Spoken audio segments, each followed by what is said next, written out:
Okay, William in South Carolina, got your equipment here. Um, your mic here. Do have a battery in it for you, so it's all set. I will use it with the radio, just to show you the power checks and stuff. We'll use the mic. Again, with these, you don't really need to turn it up much farther than that. You can talk into it like a normal mic. You don't have to hold it like way back here and talk or anything. You can just talk into it at a comfortable distance. Maybe line that will notch up with the V on the volume for the most, but you don't really need to turn it up anymore. If you're running mobile, what you'll find is probably you want to just turn this up enough to where it starts to pass modulation to the radio, because if you have it down all the way, you'll get no audio out of the radio. So you can find a happy medium somewhere in between here and here. If you're going to use this as a bass, then you probably have a quieter environment. I mean, I generally don't talk much in my mobile. I have had one of these out in the mobile. It worked really good. I don't have one anymore out there. I took it back out because I'm always switching stuff out. I usually just listen in my mobile. I very rarely talk. So for me, having a radio, it's more just for what's going on and just to listen to everybody else. I do a lot of that anymore. I don't talk as much on the radio as I used to, and I still enjoy it, just even on the RX side. So we'll get this stuff out of here. We'll get the radio out. You're going to get the 60 here. It'll go up to 60 on the D band, and then if you go to the A band, it'll have the 12 meter in there, the voice part of it. If you go to the E band or the F band, I can't remember, it's one or the other. I think maybe it's the F band. It'll go from 28.3 to 28.5 for the sideband part of 10 meter. And I think I put UK FM or something in these. Let me check my software really quick and I'll let you know. Okay, yeah, so the bottom of A band is the UK 40. So you can see that there. And you'll have to change the setting on the radio because it doesn't program it with the 250 at the end. And then at the very tail end of that, which I started it a little too early, but it goes this narrow band of 12 meters, so it covers all of that. So A is kind of, a mixture, and I've covered that before on these, so that's not anything new. So I'll get this one out and get it set up for you. It should be shipping out to you today. This is yours right here. This thing will focus. What does it say? 283.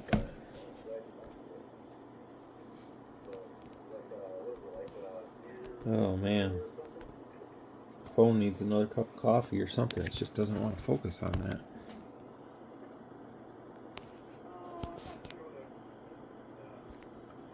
I don't know why. It's 283 though, so I'll show you it on the radio anyways. Alright, there we go. So I thought maybe it was my own eyesight for a minute there to clean my glasses or something. But I think it was the phone. So 283. One thing I wanted to show, all these newer radios that have these menu options, if you have a noise gate, I always recommend turning it on. It's definitely beneficial for you. Not really noise reduction, it's more the things that it does that you don't really notice. In like when you have the spectrum analyzer and you look at the carrier, it does clean up the carrier a lot on a lot of these radios, so it's a good idea to leave that on. I'm going to leave it on in yours. The noise reduction is just what it is. I'm not really a big fan of it anymore, the receiver noise reduction. I'd rather have a quieter receiver in general without any digital artifact affecting how the incoming signal sounds, if that makes sense. I don't mind radio noise, like the sound of the airwaves, the static. I actually enjoy it. I don't like it when it's digitized in a way that, I don't know, I don't hate it, but I don't really like it either. So I'm more just, I'll listen to the radio just how it is. So that's what I've become with a lot of these radios. I know that all these newer radios from all these different companies have NRC, which this was the first one, and from my understanding, that had that in this chassis or any others. This came out before the Quad 5N2, which seemed to set the world on fire. But now, the way those radios are being priced so cheap, you almost wonder, are they just trying to have a flat fire sale and get rid of them, and, you know, the QT60 and all that online, and just be done with them? One will never know.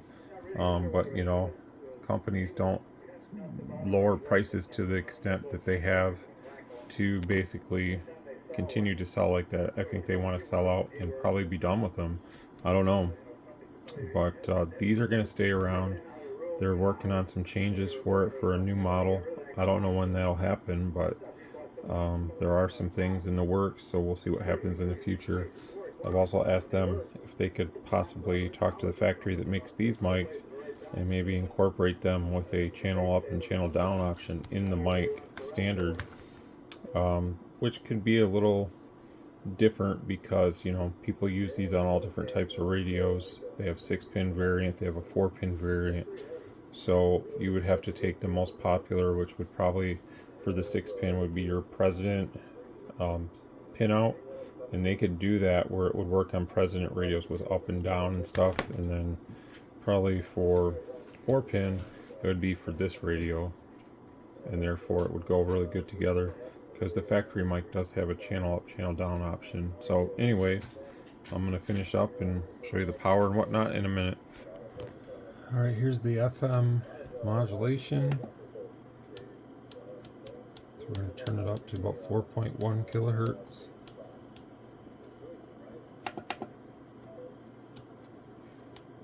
There we go.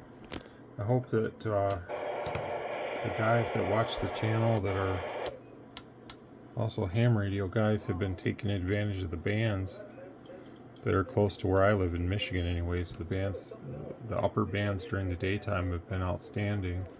And yesterday it was like a firestorm on 10 meter. I was on FT4, and man, it was just one after another. I couldn't keep up. The incoming calls were coming in so quick. It almost felt like I was contesting, which I've never done. This is AM power, 8 watts. So it was crazy. I made like 60 plus contacts in less than an hour. So all over, I mean, anywhere and everywhere.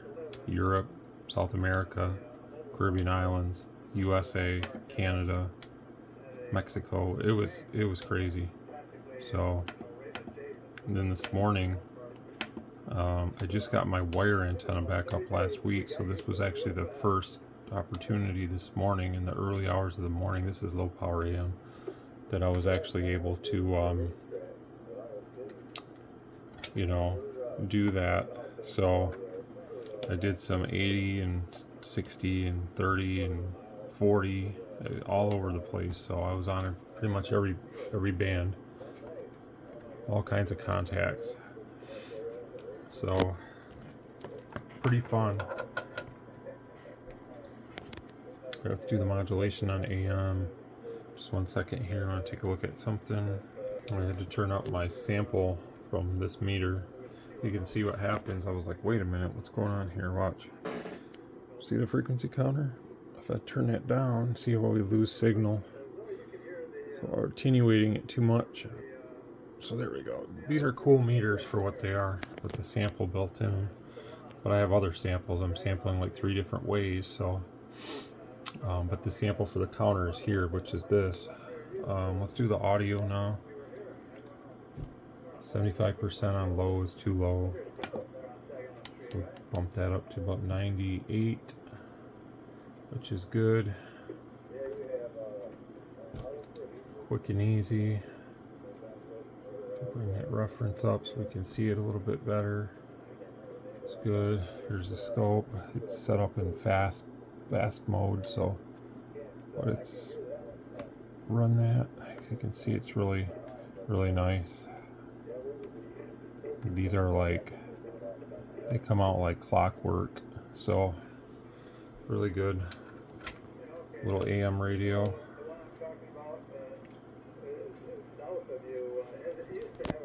I haven't had any band conditions on 2 meter. I wanted to do some FT8 this morning, but it's been dead. The last couple of days it's been really bad. So no such luck. Here's a high power AM. And we'll adjust that. Wrong one. Here and here. 88%, so we can probably do about the same there.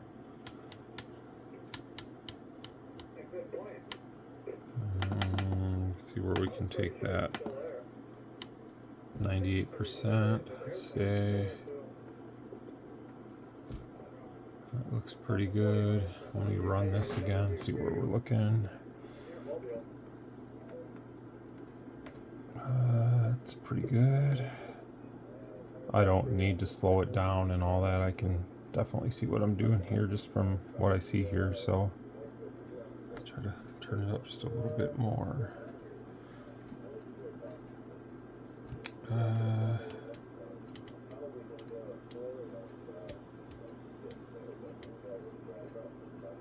There's 99%. This is again with a single tone, so when you talk with the microphone, you're going to have more audio than that. So just keep that in mind. Yeah, it looks good there. So 99, 98, 99. So looking mighty fine. And sideband on these is pretty damn good, so I don't have to really adjust anything there. Let's just put a 2-tone into it and see.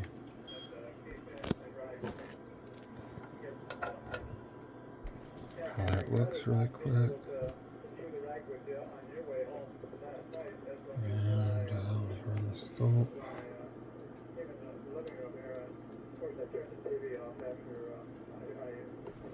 Take a quick peek at it and see how that's doing for us.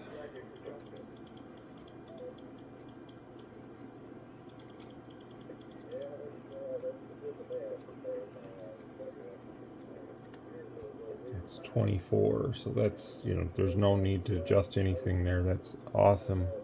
So I'll turn that off. You can see how linear everything looks there. So these have a little bit wider transmit bandwidth than like that Lincoln 2 we looked at yesterday.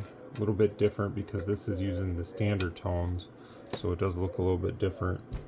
With the other tones I have to use on the President Lincoln 2 Plus, it looks a little bit different. So just the way the radio, formulates a sine wave with tones, they don't take too well. And a lot of other radios, Galaxies and stuff, are the same way. They don't take too well to the standard tones. I use 700 hertz and 1.9K, and some radios don't like that. A lot of times I have to raise the other one up to like 2.2, 2.3 and play with the amplitude a little bit, but that's just something that I notice. Your older CBs and stuff, they tend to play pretty nice too with the standard tones, like your Unidens and Cobras and all that. So pretty much done. Let me plug this microphone in and we'll take a quick peek at the power output on this, and we'll be done. So I did put a Roger beep in it. It's a little 2510 beep. So if we do that and that, we'll hear it. When you key up, you'll see NG come on the screen. That's normal. So what happens there is it lowers down the noise ratio of the carrier. So less carrier is better, I think, with the NG on. Doesn't affect the audio at all, as far as how it sounds. So just keep that in mind. The mic about where we want it. RF power's all the way up. And there's our peak envelope power. About 8 watts to about 50, 40 plus anyways.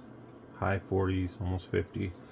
There's how that looks there. 1, 2, 3, 4, 5. Check, check. A little aggressive, but that's how guys like it. I mean, We don't go on the air just to be like a wet noodle. There's the frequencies holding really nice, so if you want some good audio, you gotta run it that way. So if you want to run like a little wet noodle or a mud duck or whatever, then you can just buy any old radio off the shelf at Walmart. I don't even think they sell them anymore, but you can get something cheap, throw it in your vehicle. Here's your 1 watt, and then as we swing up to whatever the radio goes to, so you know that's pretty good there. You know, you sound clear and everything. You know, if that's all you're looking for is to have close conversations, you don't need to spend a lot of money on a fancy CB or 10-meter radio or whatever. You can just get by with anything. It's all about what the person wants. It's not what people always ask me, what should I get, and this, that, and everything. It's not, it's what you want. What do you need? You know, you are the one making those decisions, not me as a seller. And I don't like to tell people, because what I like and what you like are two different things. So, you know, the purchaser needs to come up with a formula on what's going to work good for them. But anyways, there's the sideband on this thing. So it's about 3 to 4 kilohertz wide, which is good. And there's the alarm clock. So it's time for everybody to get up. All right, 73, William. Hope you enjoy it. They won't get this heading your way today.